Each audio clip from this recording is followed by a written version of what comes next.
Yo les bros et bienvenue sur Spatule Bro, on se retrouve aujourd'hui pour la petite review de l'épisode 2 de la saison 2 de Tate no Yusha, de The Rising of the Shield Hero, parce que je me suis dit, bon, quitte à avoir commencé la saison, autant continuer.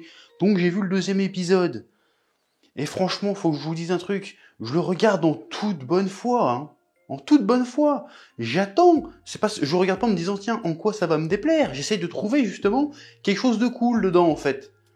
D'ailleurs, si tu regardes mon menu manga que j'ai fait dessus récemment, je te mettrai certainement en fiche, j'ai fait une vidéo d'à peu près presque 20 minutes dessus, sans à aucun moment critiquer le fait que ce soit un isekai. Donc ce que je vais dire n'a rien à voir avec mon aversion de base, avec mes réticences au genre isekai, ce que je vais te dire. Donc là, j'essaie d'être de bonne foi. Je regarde le truc, je vois ce qu'ils font, et je suis obligé d'en parler. Parce que c'est quand même incroyable de faire un animé comme ça. Oui. Bon, pour résumer cet épisode 2, c'est un épisode où on fait du lore. On fait du lore, on t'explique le lore de l'univers de The Rising of the Shield Hero. Et en fait, c'est un épisode où les mecs sont autour d'une table et te font de l'exposition. Genre, t'as un général qui arrive, oui, moi je suis du pays de machin, on a la meilleure armée, oui, moi je suis du royaume de mon cul, on a les meilleurs mages, oui, moi je suis du royaume de Monsgeg, et on a des armes de guerre, vas-y, faut qu'on aille arrêter la méga tortue géante qui va buter tout le monde. Et là, t'as la meuf qu'on avait vue à la fin de l'épisode 1 qui était tout à fait, mystérieuse, qui disparaît au début de l'épisode, on sait pas trop pourquoi, puis qui réapparaît au milieu et qui arrive et qui fait bonjour, en fait je suis un familier de la tortue. J'ai oublié son blaze, donc on va l'appeler la dame tortue. Et en fait, elle fait encore de l'explication, sauf qu'elle rajoute pas grand chose en termes d'explication. C'est-à-dire que le lore de ce manga, de cet univers, pardon c'est pas un manga, mais de cet univers, il est débilement compliqué. Je réfléchis. Alors après, c'est peut-être moi qui est con. Encore une fois, hein, c'est tout à fait possible. J'ai pas de la mauvaise foi, j'essaye vraiment de comprendre.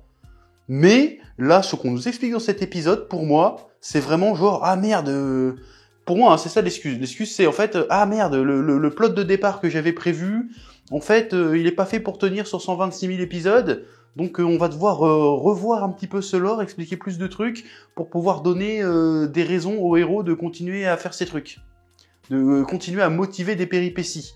Alors que finalement, sinon ça serait un peu trop cyclique, un petit peu trop répétitif, donc vas-y, on va rajouter du lore, pour expliquer des trucs, mais expliquer des trucs qui mis bout à bout n'ont pas de sens.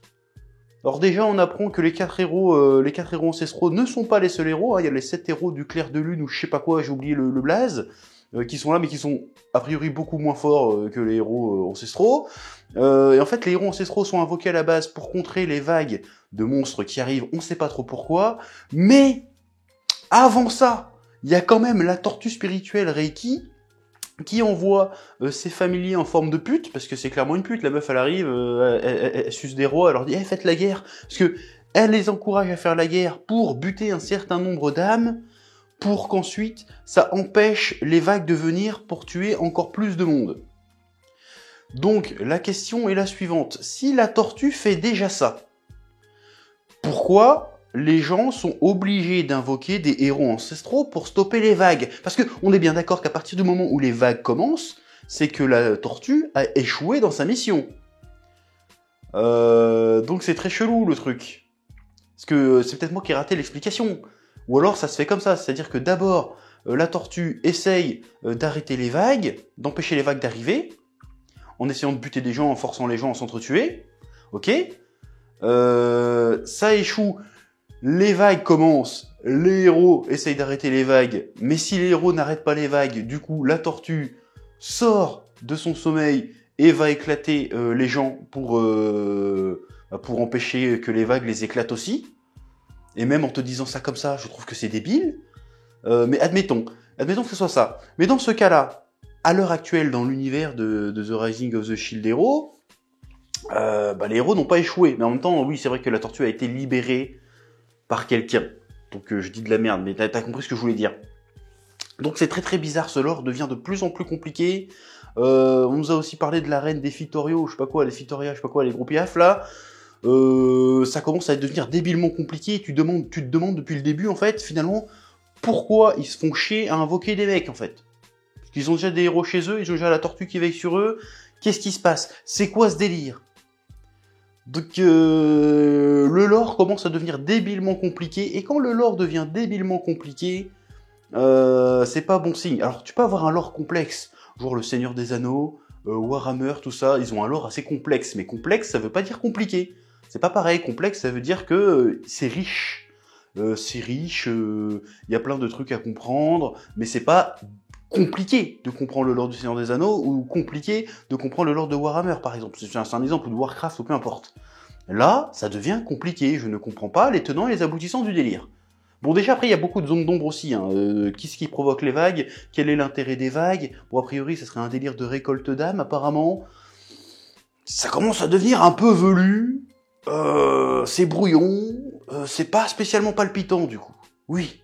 Et en plus, la meuf tortue, elle arrive, et elle donne pas beaucoup plus d'infos. La meuf, ça fait a priori des siècles, si j'ai bien compris, qu'elle tapine pour la reine des tortues. Et à part lui dire, bah, faut lui couper la tête. Bah, elle a pas d'infos plus pertinentes que ça. Donc j'ai pas trop compris son intervention finalement, si ce n'est de rajouter une waifu supplémentaire, parce qu'on est clairement dans la waifu, là, c'est une waifu de ouf, et non seulement on rajoute une waifu avec la Dame Tortue, mais on rajoute une deuxième waifu sortie de nulle part. Une waifu militaire avec des cheveux roses. Et là tu te dis, mais parce qu'en fait ça se sent, j'ai pas lu le light novel, mais quand tu vois comment elle a introduit la meuf aux cheveux roses, Tête, ça s'appelle je crois, ou Theta, ou Tête, bon je vais l'appeler la meuf aux cheveux roses, tu te dis, ouais, il y a eu des couples, là. Vous n'aurez pas raconté vous aurez pas sauté un arc ou deux, là, parce que quand elle arrive, la meuf, on sait pas qui c'est, on sait pas comment elle s'appelle, mais apparemment, les personnages la connaissent. Et là, je me suis dit, mais attends, j'ai raté un épisode, j'ai raté une scène, j'ai remis en arrière, je me suis dit, mais attends, j'ai raté un truc, c'est qui, cette meuf? Et en fait, je crois que c'est ça, parce que j'ai lu les commentaires sur Crunchyroll, c'est ça qui est cool sur Crunchyroll, il y a les commentaires en bas de l'épisode, et apparemment, ils ont sauté un arc ou deux, si j'ai bien compris, ou ils ont inversé des trucs. Donc, normalement, il y a toute une phase où la meuf, elle entraîne un peu tout le monde, en fait, et elle se présente, et puis voilà. Sauf que là, elle est présentée comme ça. Et elle est présentée à la fin de l'épisode, quand la Dame Tortue arrive voir le groupe du héros au bouclier, et lui fait « Bonjour, je suis la Dame Tortue, on peut se présenter, on peut faire connaissance ». Voilà, et du coup ils se présentent chacun leur tour. Donc il y a Raftalia qui raconte sa life, là c'est Philo, et là, bonjour, je suis la commandante, ou je sais pas quoi, sous-lieutenant, je sais pas quoi, Tête, je sais pas comment on prononce son nom, je suis la commandante aux cheveux roses, en fait, je te raconte mon histoire, c'est-à-dire que moi là-bas je suis dans l'armée, et puis après, j'ai été entraîné le seigneur Bidule, le seigneur Naofumi, et ses troupes dans son village, et puis voilà, maintenant je suis là, voilà, donc il y a clairement de la fainéantise, il y a clairement du charcutage, ça a clairement été coupé au montage, je ne comprends pas le délire. Ce personnage, j'ai l'impression qu'il sort de nulle part, tout le monde la connaît, sauf nous. C'est un énorme problème. C'est un énorme problème, et ça démontre une certaine volonté d'en s'en battre les couilles, en fait. C'est genre, vas-y, vis ton aventure isekai, on te rajoute 2 nouvelles waifus, ferme ta gueule. Je trouve ça limite, j'ai trouvé ça aberrant, j'ai regardé le truc, je me suis dit, mais t'es sérieux ? C'est quoi ça? Qu'est-ce que c'est que ce délire? Tu pouvais pas prendre 2 épisodes pour nous présenter la nouvelle waifu un petit peu? Bon, pour une fois, il a une waifu un peu mature, ça change, merci, mais voilà, donc ce truc, c'est clairement un harem, je suis désolé, il y en a plein qui me disent, oui, c'est pas un harem à ce point-là, putain, le gars dans son équipe, il y a que des meufs, faut arrêter, je suis persuadé que la cheveux rose, elle est amoureuse de lui aussi, et que la Dame Tortue, elle va vouloir le pépon à un moment donné, mais c'est obligatoire! C'est obligé! C'est quoi cette introduction à la zob? Là, il y a 2 épisodes, il a 3 nouvelles waifus. Je veux dire, c'est quoi après, là? On est où, là? Putain! Et franchement, non seulement le lore devient débilement compliqué sans être spécialement palpitant, il se rajoute des waifus, on sait pas d'où elles sortent. Ça commence à faire beaucoup. Même la stratégie avec l'armée et tout, là, elle est chelou. À un moment, je me dis, tiens, il y a une vieille forteresse, ils vont nous faire un truc genre gouffre de Helm, tu vois. Bon, vas-y, on va tenir la forteresse. Et apparemment, si j'ai bien compris, encore une fois, ils veulent la faire exploser, ou je sais pas quoi. Je fais, qu'est-ce que tu racontes? Donc, franchement, ça commence pas très bien cette seconde saison, là. Ça part en couille. Ça te fait des introductions à la zob. Le lore, il a plus ou moins ni queue ni tête. ça commence à devenir très très compliqué. Alors je vais continuer à suivre pour voir où ça va nous mener. J'espère qu'à un moment donné, je vais être surpris dans le bon sens, parce que là, pour l'instant, la saison 1 est mieux. Hein. Là, et bah apparemment, en plus, c'est ça qui est bien, parce qu'encore une fois, sur Crunchyroll, je vois les commentaires, je dis, ouais, enfin, apparemment, ouais, je suis pas le seul à trouver ça éclaté, là, il se passe quelque chose. Donc même les fans de la première heure, ils sont là, mais qu'est-ce que vous avez foutu, les mecs, là? C'est quoi, ça? Donc pour l'instant, The Rising of the Shield Hero, soi-disant l'un des meilleurs isekai sur le marché, putain, si c'est ça qui est... Si vous avez pas mieux que ça, les gars, c'est chaud quand même. Hein. Oui. Bref, mis à part ça, j'ai trouvé les musiques de cet épisode plutôt stylées. Franchement, en fait, ce truc, il a un potentiel, en fait, de faire un truc vraiment sympa. Mais là même, en essayant de débrancher mon cerveau, je suis désolé, j'y arrive pas. Je suis là, mais attends, mais ça n'a aucun sens ce qui se passe là. En vrai. Imagine, il mettait un peu plus d'effort. Du coup, je suis presque curieux de voir le light novel. Pour voir, parce que j'ai l'impression que je passe à côté d'un truc avec cette adaptation, en fait. Alors, ça veut pas dire que ça va être excellent, que ça va être incroyable, ça va changer ma life. Je vais me dire, oh putain, je vais voir tout ça différemment. Mais tu sens que... À la base, il y a un peu d'idées. Et puis, au final, ils font de la merde avec, j'ai l'impression. Bref, comme d'habitude, commentaire, like, abonnement. Et puis, je te dis à bientôt pour de nouvelles aventures. Oui ?